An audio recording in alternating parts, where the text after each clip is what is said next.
Welcome to Truth Unraveled, where hidden stories come to light. Don't forget to subscribe so you never miss the next untold truth. The bell above the door jingled softly as Sarah Miller flipped the sign from closed to grand opening. It was a crisp Saturday morning in late October, and the little bakery on Main Street smelled of fresh cinnamon rolls and warm bread.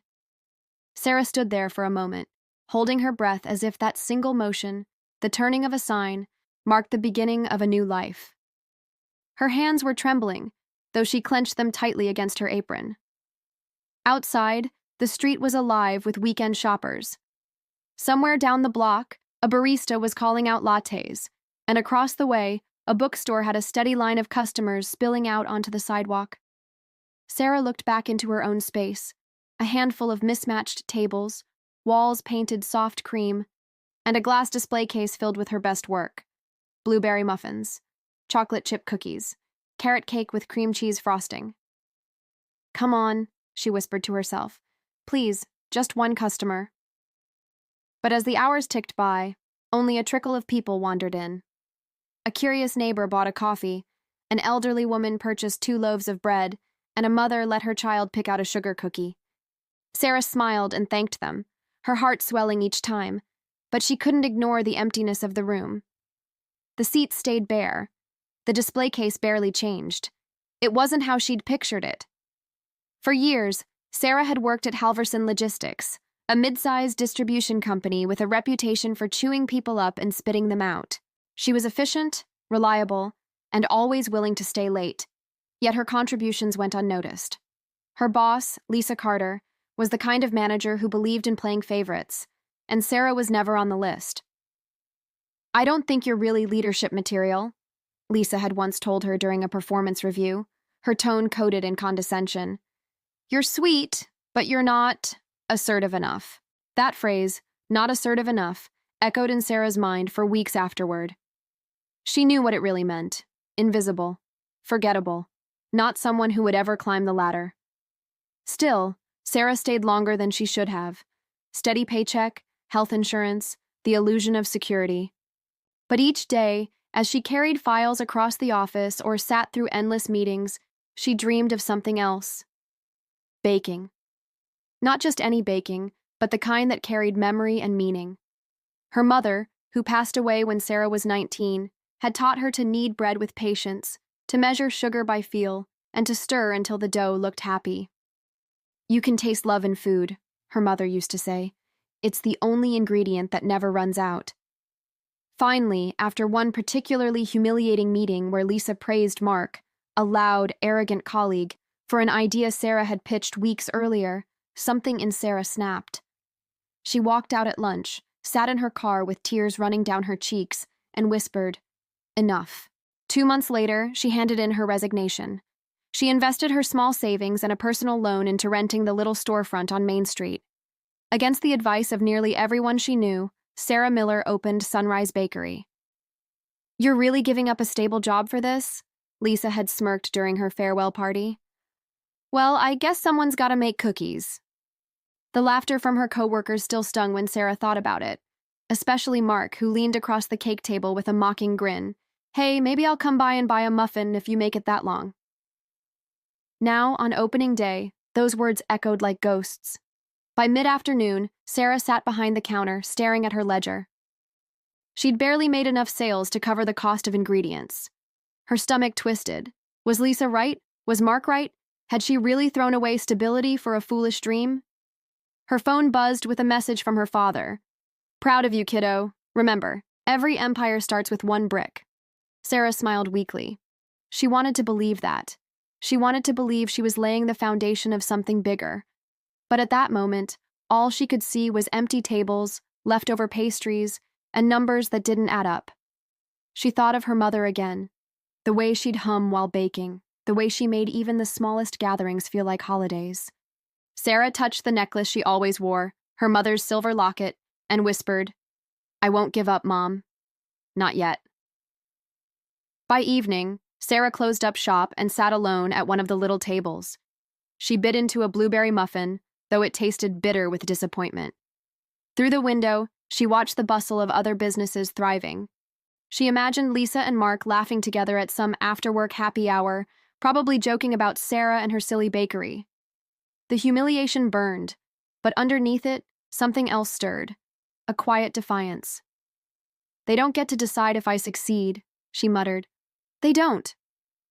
It was the first spark of the fire that would one day change everything. Sarah stacked the chairs, cleaned the counter, and flipped the sign to closed. The day had been humbling, almost crushing, but as she locked the door and stepped into the cool October night, she carried with her something stronger than despair, a fragile, stubborn hope. The second week of Sunrise Bakery was even tougher than the first. Sarah woke before dawn each morning, her alarm shrilling at 4:30 a.m., and stumbled into the kitchen while the rest of the city still slept. She mixed dough, cracked eggs, whipped frosting, and carefully arranged trays of pastries as though preparing a feast. By 7 a.m., the air was thick with the comforting scent of butter and cinnamon. But when she unlocked the door, the line she dreamed of was nowhere to be found. A handful of customers trickled in during the morning rush. Some curious neighbors, a couple of construction workers grabbing coffee. Then silence. Hours of silence. Sarah sat behind the counter with flour dusting her apron, pretending to review the ledger while fighting the sinking feeling that she had made the biggest mistake of her life. The worst part wasn't just the emptiness. It was the visits. Lisa, her former boss, appeared one Thursday afternoon with 2 coworkers in tow. They strutted through the bakery like they owned the place, heels clicking on the linoleum floor. Sarah's heart sank as Lisa leaned across the counter with a condescending smile. "Well, isn't this quaint?"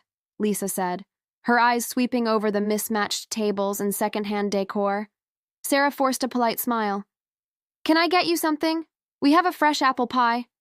"Oh no, I wouldn't want to eat here," Lisa interrupted with a laugh. "I'm just curious.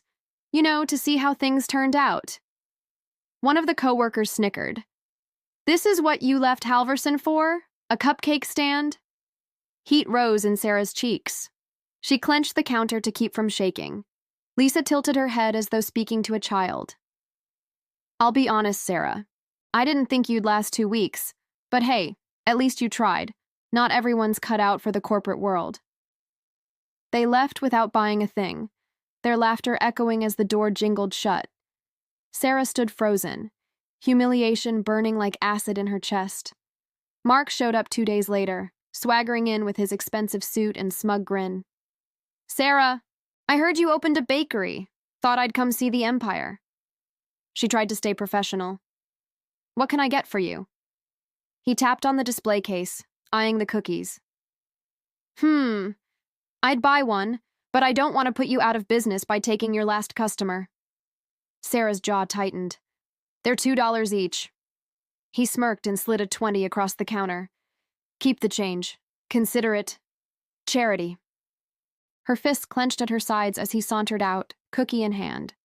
When the door shut, Sarah snatched the bill and crumpled it in her fist.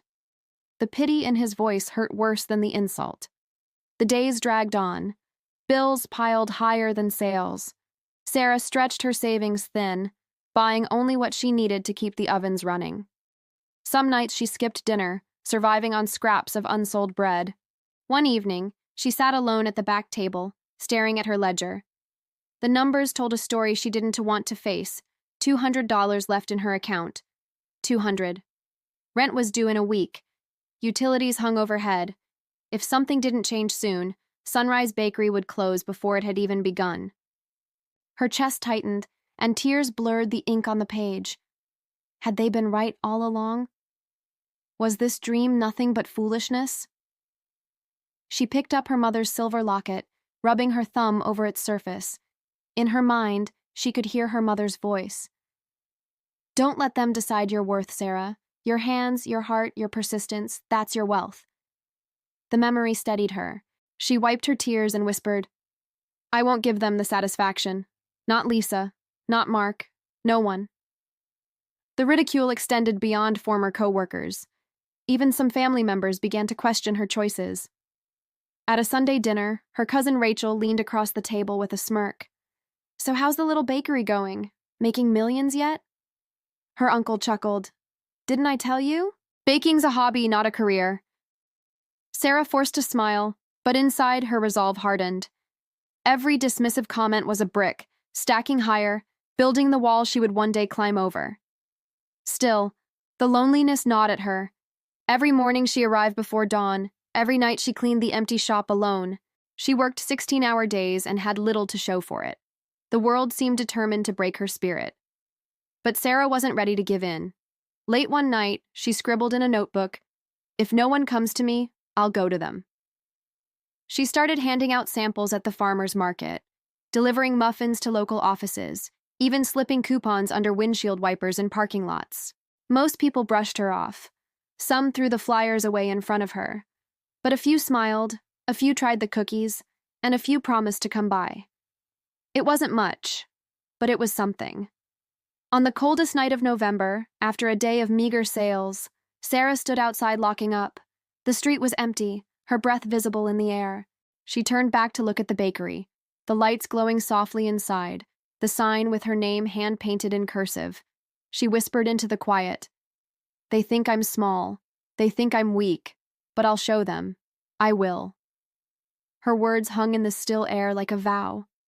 What Sarah didn't know then was that fate was already moving. A chance encounter, a single customer, would soon change everything. The struggle wasn't the end of her story. It was only the beginning of her rise. It was a Friday morning in late November when Sarah dragged herself out of bed with a heaviness she couldn't shake. The alarm clock blinked 4:30 a.m., but she lay there for several minutes, staring at the cracked ceiling, fighting the weight in her chest. Sunrise Bakery was draining her, not just financially, but emotionally. For weeks she had pushed, hustled, handed out samples, knocked on doors, and plastered flyers across town. Yet the numbers in her ledger refused to climb. The bakery felt like a boat slowly taking on water, and she was running out of buckets. What if I can't keep it afloat? She thought, sitting on the edge of the bed. What if they were all right about me? Her hands trembled as she pulled on her apron. She wanted to believe her mother's words about persistence and heart, but persistence didn't pay rent. That day began like all the others. Sarah mixed, kneaded, and baked until the air was thick with sugar and spice. She arranged her display with desperate precision. Flaky croissants stacked neatly, cookies lined like soldiers, a golden pie shining in the window. The door chimed a few times that morning, a handful of regulars stopping in for coffee. Then, as usual, silence fell. She wiped the counter for the third time, glancing at the clock. Noon. Another slow day. The bell jingled, and Sarah looked up, expecting to see a neighbor or perhaps a construction worker. Instead, a man walked in she didn't recognize. He was older, maybe in his late 60s, with silver hair tucked beneath a flat cap and a long coat dusted with snow. His eyes swept the bakery, lingering on the pie in the window before he approached the counter. "Smells like my grandmother's kitchen in here," he said, his voice gravelly but warm. Sarah forced a smile. "Thank you. Can I get you something?" He pointed to the apple pie. "That one. Whole." Sarah blinked. Hardly anyone bought whole pies. "Of course," she said, boxing it carefully. "That'll be 15. The man handed her a crisp 20 and waved away the change. "Keep it. I'll be back." And just like that, he was gone, leaving Sarah puzzled, but a little lighter. The next morning, the bell jingled again at 9 and sharp. The same man walked in, this time with a younger woman, his daughter perhaps, and ordered 3 pies. "These are the real thing," he said, patting the counter.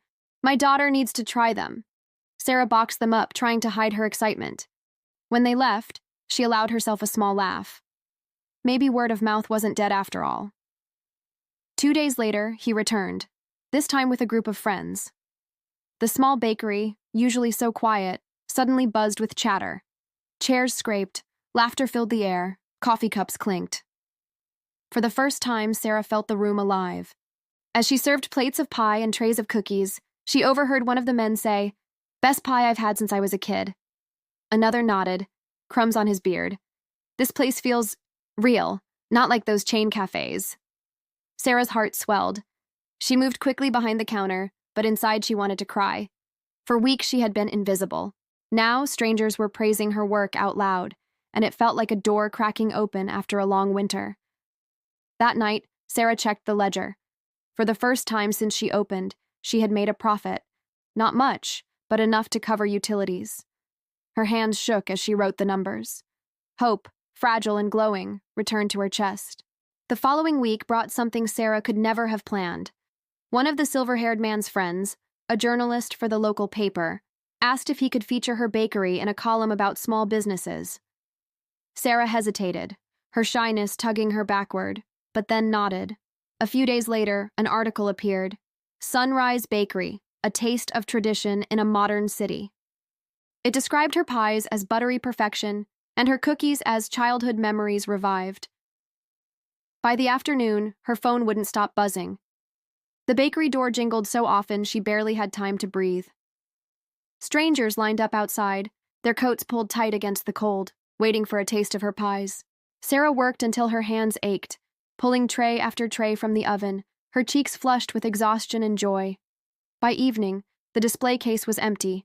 Every last croissant, cookie, and pie, gone. When she locked the door that night, she leaned against it, laughing and crying all at once. For weeks, she had faced ridicule and loneliness. Now, her bakery was filled with life. But success came with new challenges. The sudden rush strained her resources, ingredients, time, and energy.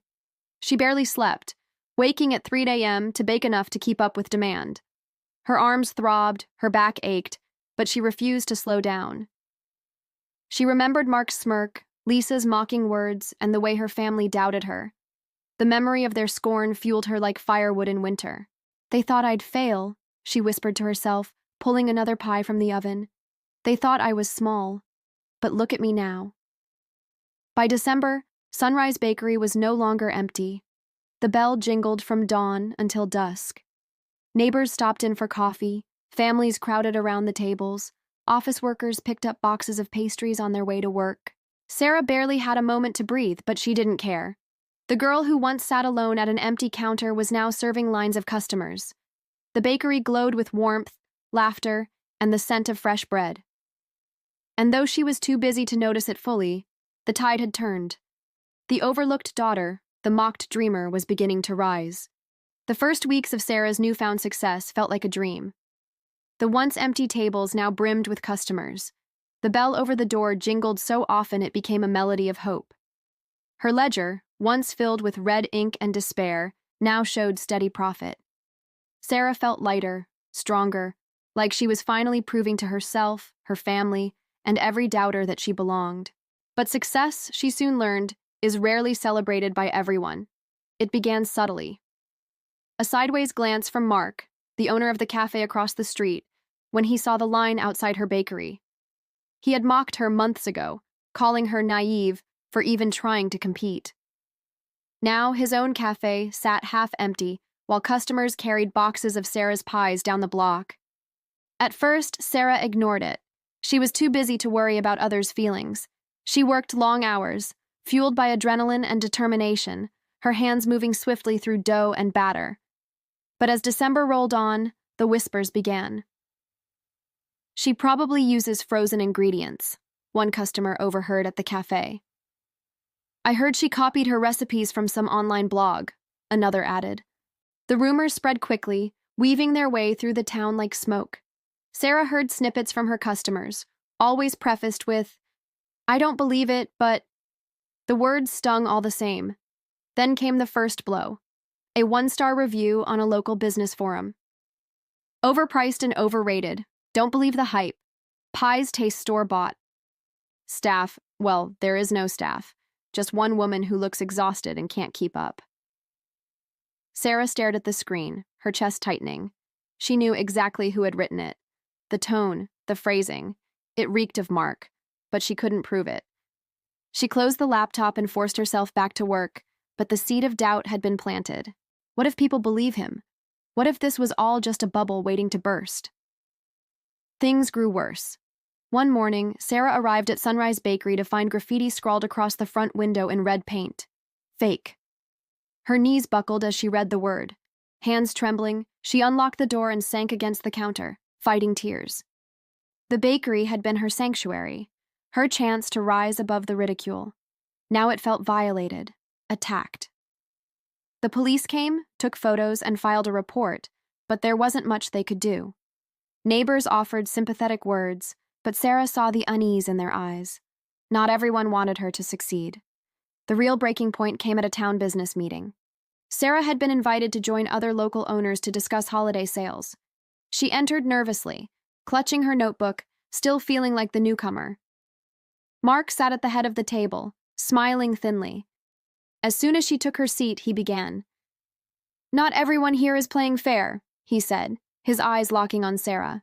"Some people undercut the rest of us by stealing recipes, running gimmick ads, and exploiting sympathy. We all know who I'm talking about." Murmurs rippled through the room. Sarah's cheeks flushed. She wanted to speak, to defend herself, but the words caught in her throat. "Success built on dishonesty doesn't last," Mark added, "and I'll make sure of that." Sarah left the meeting shaken, her stomach knotted. The whispers, the graffiti, the review, this was no longer subtle envy. It was war.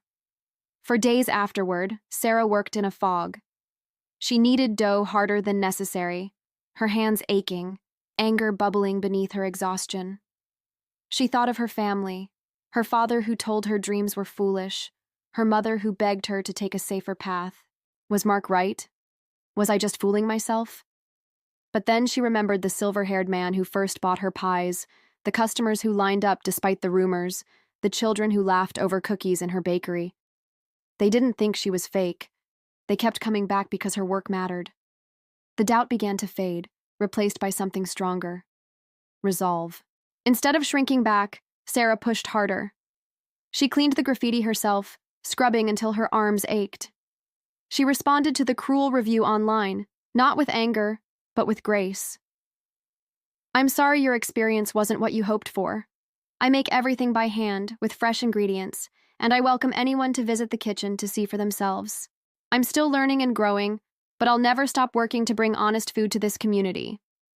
The response went viral locally. Dozens of customers commented in support. "Her pies are the best in town. Don't believe the haters. This bakery is the real deal.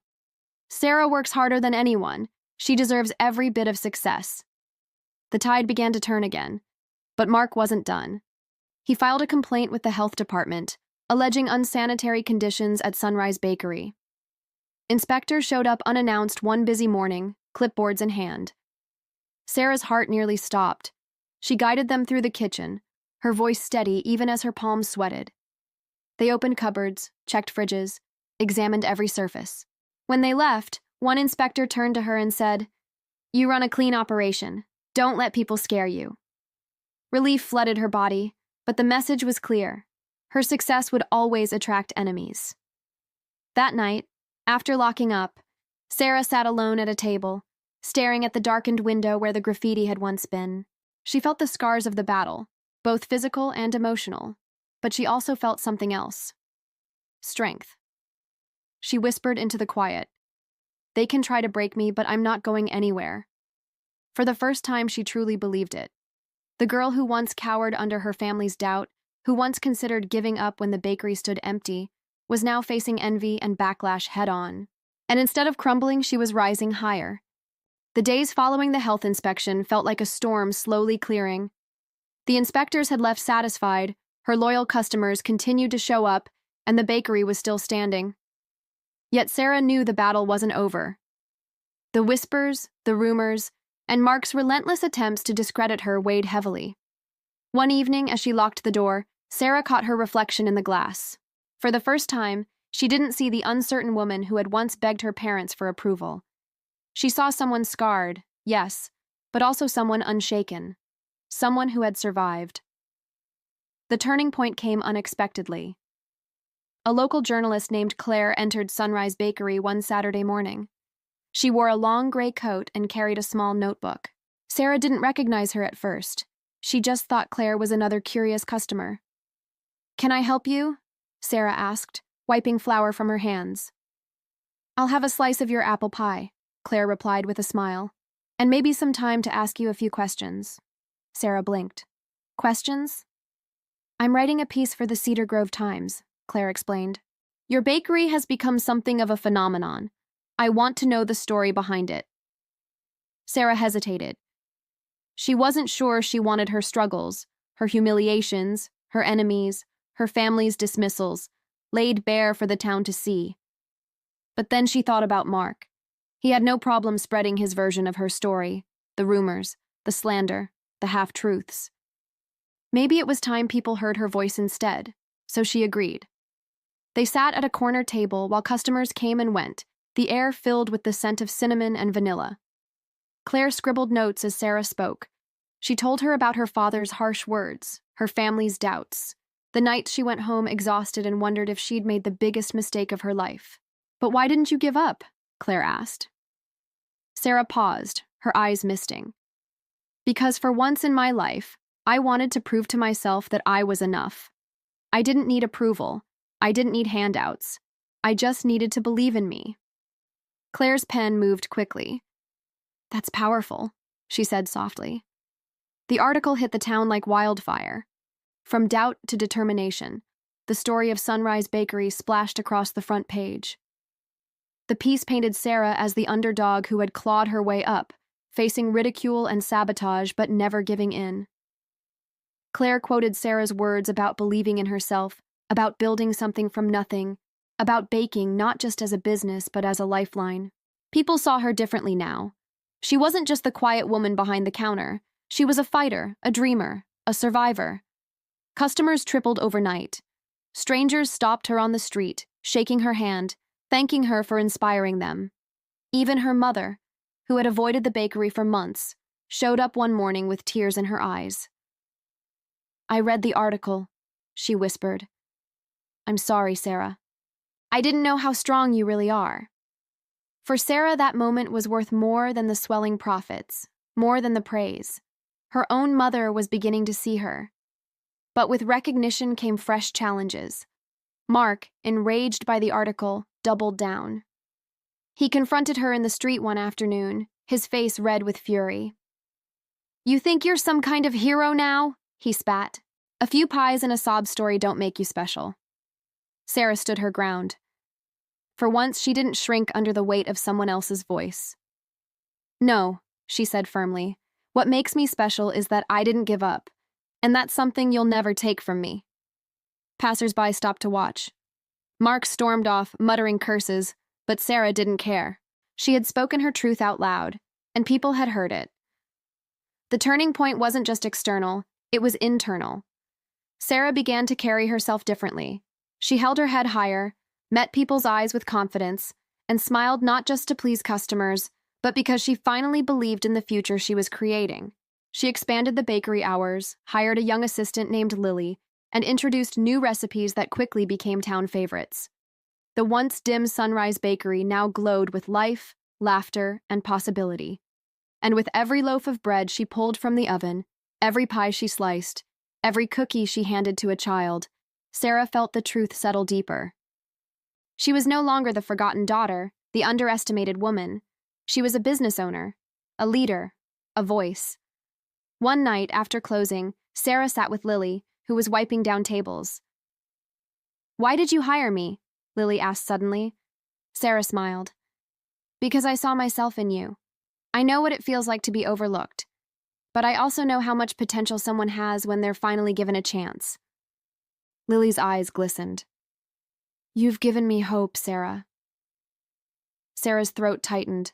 She realized then that her bakery was more than bread and pies. It was a vessel for something larger, a chance to pass on strength, to rewrite the story not just for herself, but for others. The true turning point wasn't the article, or the customers, or even standing up to Mark. It was the realization that her worth had never depended on anyone else. Not her family, not the town, not her critics. It had always been within her. And now, for the first time, she was ready to embrace it fully. The bakery was thriving, the town was rallying behind her, and Sarah finally felt like she had carved out a space where she belonged. But as much as success healed old wounds, there were scars that refused to fade. She still remembered her father's dismissive tone, her brother's mocking laughter, and the years of being told she would never amount to anything. Those words haunted her in quiet moments, proof that no amount of pies sold or articles written could fully erase them. And then, unexpectedly, the past came knocking. One rainy afternoon, Sarah received a letter in the mail. It was addressed in neat, unfamiliar handwriting, but the sender's name stopped her breath. Robert Hale, her late father's attorney. She hadn't spoken to him since the reading of her father's will, the day she was officially cut out in favor of her brothers. That day had solidified her sense of worthlessness. Why would he contact her now, years later? Hands trembling, she opened the envelope. Inside was a single page, yellowed slightly with age, and a brass key taped to the corner. Dear Sarah, if you are reading this, it means your father left behind something unfinished. He asked me to hold on to certain documents until a time when you had proven, not to him, but to yourself, that you were capable of carrying his legacy with strength. I believe that time has come. The key enclosed is for a safety deposit box at Cedar Grove Bank. Inside, you will find what your father wanted you to have. Robert Hale. Sarah sat frozen, the letter shaking in her hands. 1,000 thoughts raced through her mind. Had her father doubted her? Or had he believed in her more than he ever let on? The very next morning, she went to the bank. The clerk escorted her to a quiet back room where an old steel box awaited. Sarah slid the key into the lock, her heart pounding. When the lid opened, she gasped. Inside were neatly arranged documents, bound folders, and a leather journal. Resting on top was another letter, this one in her father's unmistakable handwriting. My dearest Sarah, you will never know how much I regret the way I treated you in life. I let pride, tradition, and fear blind me to your strength. I thought cutting you out of the will would protect you from the hardships of the family business, but I see now that I only added to your pain. This box contains the truth, proof that I trusted you more than anyone else, even if I failed to show it. Within these papers, you will find the trust I established in your name, funds set aside for your future, and notes about the company that I never shared with your brothers. I knew their weaknesses, their debts, and their recklessness. I hoped they would rise, but I feared they would not. You, Sarah, were the one I believed could carry the Hale legacy with honor. Forgive me for not saying it sooner. Love, Father. Tears blurred Sarah's vision as she read. For years, she had carried the weight of rejection, convinced her father had seen her as a failure. Now, here was proof that he had believed in her all along, just in secret, in a way that felt cruelly hidden until now. She flipped through the folders and found meticulous notes about her brother's financial missteps. Tom, the eldest, had gambled away large sums of money and buried the evidence. Michael had borrowed heavily against the company's assets, leaving it vulnerable. Their arrogance had always been visible, but here was undeniable proof of their recklessness. Her father had known, and he had left the truth with her. Among the papers was a trust fund document, $500,000 placed in her name, untouched, waiting for her. Sarah's breath caught. That amount could secure her bakery's future, expand operations, and protect her against rivals like Mark. It wasn't just money. It was a symbol of the faith her father hadn't been able to express in life. But the most surprising item was the leather-bound journal. Inside, her father had written page after page of reflections, memories, regrets, and words he had never spoken aloud. One entry struck Sarah the hardest. Sarah has always had fire in her. I pretended not to see it, perhaps because it reminded me too much of myself, but if she ever finds this, I want her to know. She was never invisible. I was simply too proud to admit that she outshined us all. Sarah closed the journal, her chest aching. For the first time, she felt the heavy chains of her past begin to break. The revelations did not remain private for long. Sarah knew that if she kept the truth hidden, her brothers would continue to squander the family name unchecked. So she took the documents to her lawyer, who confirmed their authenticity. When the news broke, Cedar Grove buzzed with shock. The town that had once dismissed Sarah now learned that the woman they had underestimated was the rightful bearer of her father's trust. The whispers that once mocked her turned into murmurs of respect and even awe. Mark, of course, was furious. His efforts to tarnish her reputation had backfired spectacularly. Customers abandoned his cafe in droves, choosing instead to support Sarah's bakery, now widely seen as not just a shop, but a symbol of resilience and truth. But Sarah's focus wasn't revenge. She didn't gloat, didn't throw the revelations in her brothers' faces. Instead, she used her father's trust to expand Sunrise Bakery, hiring more staff, donating leftover goods to shelters, and creating a scholarship fund in her father's name. Her brothers, stripped of credibility, faced mounting debts and fading influence. The irony was bitter. The men once chosen to carry the family's legacy were exposed, while the daughter once cut out of the will became the true steward of both her father's name and his values. One evening, Sarah stood alone in the bakery, holding her father's journal. She whispered into the quiet, "You should have told me, Dad. But I understand now, and I forgive you." In that moment, she felt peace. Not because she had inherited money, not because she had proven her doubters wrong, but because she finally understood the truth. She had always been strong enough. Her father had seen it, and now so did she. The revelations from the safety deposit box spread through Cedar Grove like wildfire. What had started as whispers of curiosity soon turned into the defining scandal of the Hale family. For decades, the Hales had been viewed as pillars of success and tradition. But now, the town saw the truth. Greed and arrogance had eaten away at the foundation, and in the rubble stood someone no one expected: Sarah. The fall of the brothers. Tom and Michael, once so sure of their dominance, found themselves cornered. The documents Sarah revealed not only exposed their reckless financial behavior, but also stripped them of the respect they had relied on for years. Investors pulled out of their ventures. Business partners hesitated to return calls. Former friends, once eager to bask in their wealth, quietly disappeared. Without the community's support, their empire began to crumble. The final blow came when the bank, reviewing Michael's unpaid loans, demanded repayment. Unable to meet the demands, Michael was forced to sell his remaining shares of the company their father had once proudly built. Tom, already drowning in gambling debts, fared no better. Their downfall wasn't just financial, it was social, emotional, and deeply personal. For years, they had mocked Sarah, painting her as weak, invisible, and undeserving. Now the town watched as the roles reversed. Tom and Michael became cautionary tales, their arrogance leading to ruin. Sarah's rise. But Sarah didn't relish their downfall. She wasn't interested in revenge or gloating. For her, the revelations weren't about settling scores. They were about reclaiming her place in the family's story. With the trust her father had left, Sarah expanded Sunrise Bakery into a cornerstone of the community. She opened a second location in a neighboring town, employing local workers and sourcing ingredients from small farmers in the area. Her business wasn't just about profit, it was about building something lasting, something meaningful. She also started the Hale Legacy Fund, a scholarship program for young people who had been overlooked or underestimated, kids like she once was. Each year, a handful of students would receive financial support to pursue their dreams, no matter how unconventional. When she announced the fund at a town hall meeting, the applause was thunderous. Parents wiped tears from their eyes, and children looked at Sarah with admiration. She had turned her pain into purpose, her rejection into resilience. The family reckoning.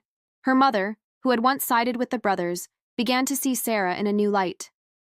At first, pride held her back, but slowly, cracks appeared in her resistance. One day, she visited Sarah at the bakery, clutching a small bouquet of wildflowers. "I was wrong," her mother whispered, her voice breaking. "I should have seen you for who you are, not for what tradition said you should be. Can you forgive me?" Sarah hesitated.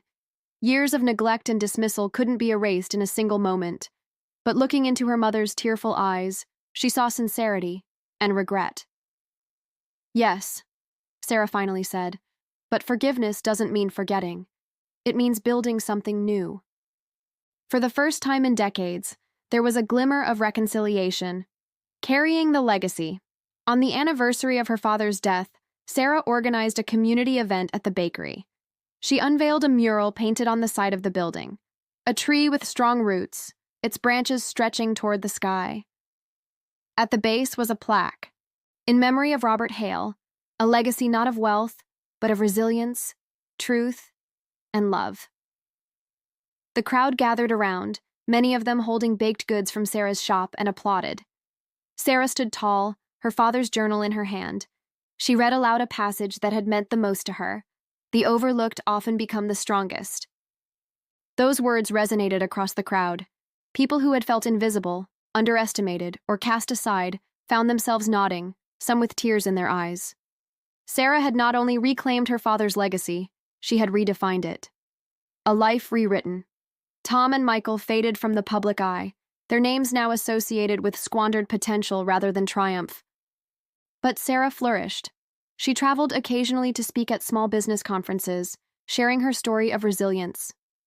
Articles were written about her bakery, not just as a shop, but as a movement. She had once been cut out of the will, the forgotten daughter no one believed in. Now, she was a symbol of perseverance, a reminder that sometimes the ones dismissed as weakest become the true inheritors of strength. The message.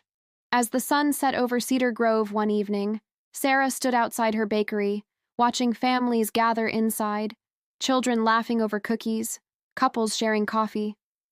The warm glow spilled onto the street, illuminating her quiet smile. Her life had been rewritten, not by chance, not by luck, but by choosing resilience over bitterness, purpose over revenge. And she knew her father, wherever he was, finally saw her not as the overlooked daughter, but as the true keeper of his legacy. Closing thought for the audience.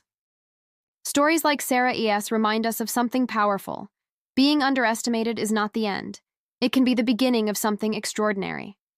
Sometimes the ones pushed aside are the very ones destined to rise the highest. If Sarah's journey inspired you, don't forget to like this video, share it with someone who needs hope, and subscribe to Truth Unraveled for more powerful stories of resilience, betrayal, and redemption. Because the overlooked often become the strongest, and their stories deserve to be told.